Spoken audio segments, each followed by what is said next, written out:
하나님 말씀 로마서 6장 6절입니다.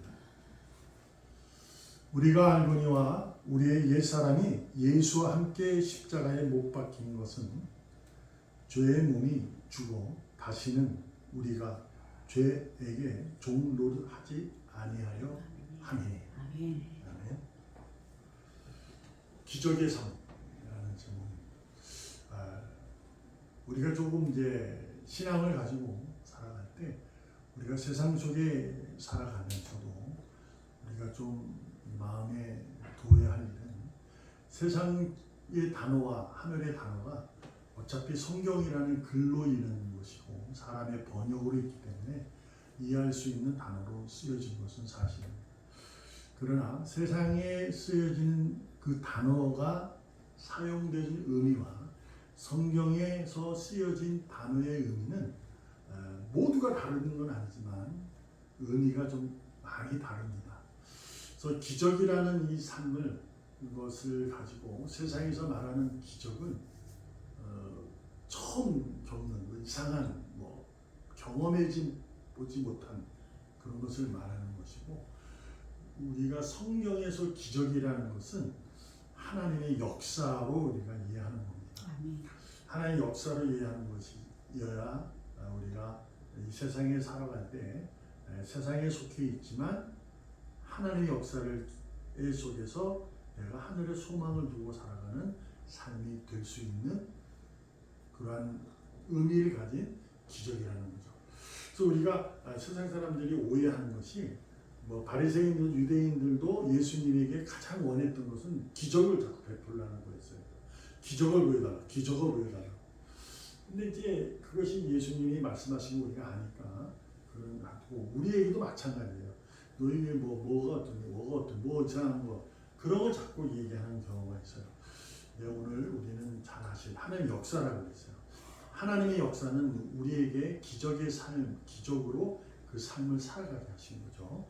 오늘 본문에서 바울이 그런 얘기를 하는 거예요. 그래서 십자가에서 우리의 옛사람, 그러니까 이게 뭐냐면 죽는 거죠. 죽음이라는 거예요. 그래서 지난주 설교를 통해서 말씀을 드렸듯이 우리는 죄를 져서 죄책감에 사는 사람들이 아닌 거예요. 그런 사람이 아니라 죄인이라는 거예요. 이건 죽은 거예요, 우리가. 근데 죽었는데 그 예수님께서 함께 십자가에 못 박혔다 이거예요. 그래서 그 죄라는 그 죽음이라는 것이 죄의 몸에서 죽어. 그러니까 죽음이라는 것이 사라진 거예요. 사라진 거. 그래서 우리는 솔직히 말씀드리면 교회 생활하고 신앙 생활할 때는 늘 감사하면서 기쁨으로 살아가야 돼요. 저번에는 좀 그랬어야 되는데 어쨌어야 되는데 이런 부분을 좀 줄여가는 부분이 필요한 겁니다. 좀 더 열심히 교회 생활을 할 걸, 그런 부분은 이제 필요한 부분이 될 수도 있지만 그것 때문에 스스로 자꾸 자신을 이렇게 할 필요는 없어요. 하나님께서는 늘 그런 모습까지 사랑해서 우리를 끌고 온 거예요. 그래서 하는 거예요. 그래서 기적의 삶이라는 어떤 것이냐면 하나님 우리에게 주신 기적이에요. 그것이 뭐냐? 예배입니다. 예배하는 삶을 기적의 삶이라고 우리는 이해하고 있어야 돼요. 그러니까 내가 살아가는 것은 지금 이제는 죄에게 종노릇하지 아니하는 삶을 살아간다 이런 얘기잖아요. 그래서 죄 짓지 말고 살아간다 이 말이 아니에요. 그러니까 우리는 하나님을 믿으면 신앙생활을 하게 되면 죄를 안 짓고 살아간다 이 말씀이 아니라 그전에는 죽음에 의해서 살아가는 게 됐는데 그것이 해결되는 거예요. 그래서 우리는 늘 감사하는 삶으로 살아가는 거죠. 그래서 성경에서도 우리 뭐라 그러냐면 예배의 삶을 새로운 피조물이라고 그러는 거예요. 그러니까 죽은 자가 살아난 건 생명을 가진 자예요. 다시 죽지 않는 자, 이제 영생을 얻은 자. 그래서 새로운 피조물이다. 그래서 이것을 세상 사람들이 새로운 피조물이다. 성경에 기록된 단어를 알거든요. 그러니까 새롭게 피조됐다. 그러니까 새롭게 만들어졌다. 이런 성경의 지식을 세상의 지식으로 이해하면 그렇게만 이해하는 거예요. 그래서 저 사람들은 죄 짓지 않고 사는 사람들이구나. 기적 같은 사람이네 이렇게. 근데 이게 분명히 기적이에요. 근데 새로운 피조물이라는 것은 예배하는 삶을 살아가는 자가 됐다 이 얘기예요. 그 당시는 이제 하나님의 그 아담과 하와가 하나님을 의지하고 하나님을 바라보며 하나님을 사랑하며 살았어요. 그거 안 한 게 아니에요. 했는데 하나님이 하지 말라는 말씀을 그가 거역을 했기 때문에 죽은 거죠. 근데 하나님이 그걸 살리신 거거든요. 살아나서 어떻게 된 거예요, 지금? 너는 이제 땅에서 남자는 이마에 땀을 흘려라. 여자는 해산의 고통을 얻어라. 이렇게 이제 하는 형벌을 주셨죠. 그 삶을 우리가 살아가는 거예요. 그게 뭐 땀을 흘리고 해산이라는 것은 고난이에요, 고난. 그 가운데서도 우리가 살아가는 거죠. 그래서 우리는 고난이 끝나야 하나님 감사하는 삶이 아니라 이것은 우리에게 주어진 삶이에요. 그래서 고난도 우리가 기뻐하고 감사하는 삶이 바로 그런 거거든요. 그래서 사사기에 보면 이제 서원하는 얘기가 나와요. 서원. 그런데 하나님은 예수님은 서원하지 말라 그래요. 우리한테도 제가 그것을 이제 갖고 있는 거죠. 저는 그래서 여러분도 알다시피 작정이라는 걸 안 합니다. 제가. 왜냐하면요, 이 서원은 하나님 하지 못하겠어요. 왜냐하면 서원은 뭐냐면 하나님 이렇게 해주시면 제가 이렇게 할 거예요. 이게 서원이에요. 하나님 그걸 들어주셨거든요. 근데 그 다음부터 못하게 하셨어요. 이게 왜 그러냐면 우리는 하나님이 해주시면 기뻐할 거예요. 해주면 감사할 거예요. 이건 아니에요.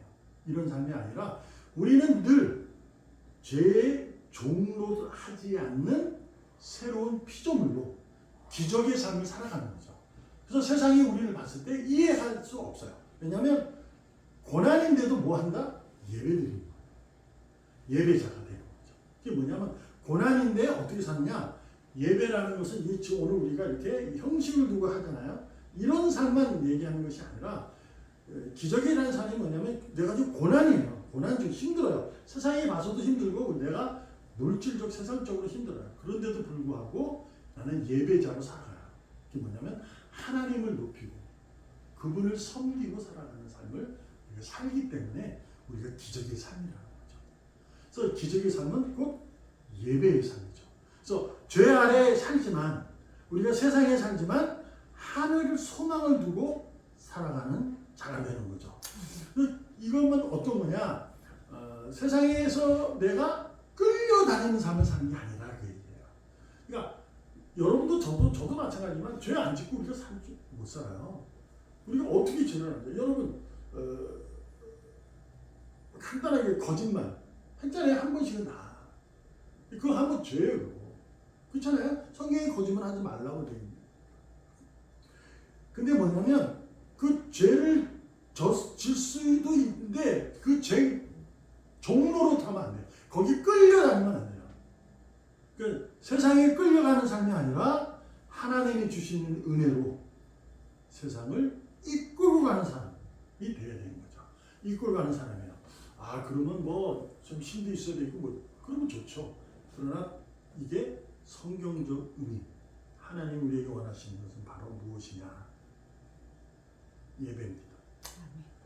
에베소서 5장 1절 2절을 보면 이렇게 말씀하는 거예요. 너희의 삶이 어떻게 되냐? 사랑을 받는 자녀같이 너희는 하나님을 본받는 자가 되어 그리스도께서 너희를 사랑하신 것 같이 너희도 서로 사랑 가운데 행하라.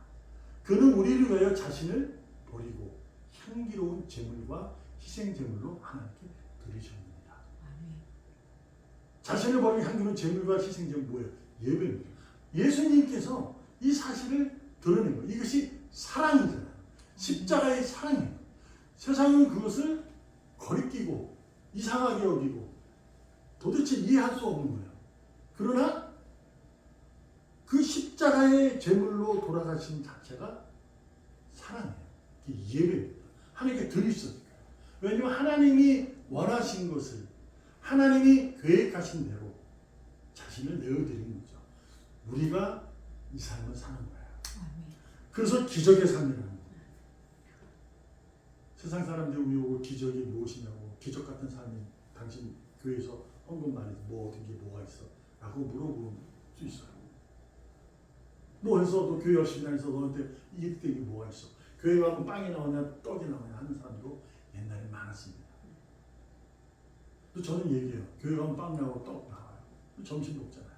뭐 한다? 그거 한다고 해요. 농담식으로 하지만 세상은 그렇게 무언가를 나타나고 표현되고 보여져야만이 그것이 신앙이고 그것이 어떤 종교의 특별함을 갖고 있다 생각해요. 여러분도 저도 그럴 수 있어요.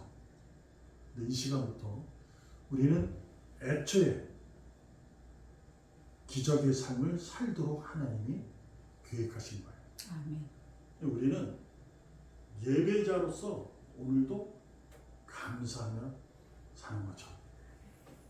결국 기적과 예배자의 삶은 가장 중요한 포인트가 바로 무엇이냐?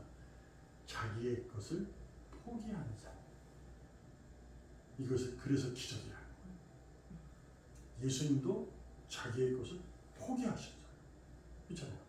하늘 영광 다 버리시고 비천한 우리의 몸으로 오셔서 아버지께서 하나씩 자기가 할 수 있는 능력, 성자 하나님으로서 분명히 할 수 있는 능력이 권능세가 있음에도 불구하고 포기하시고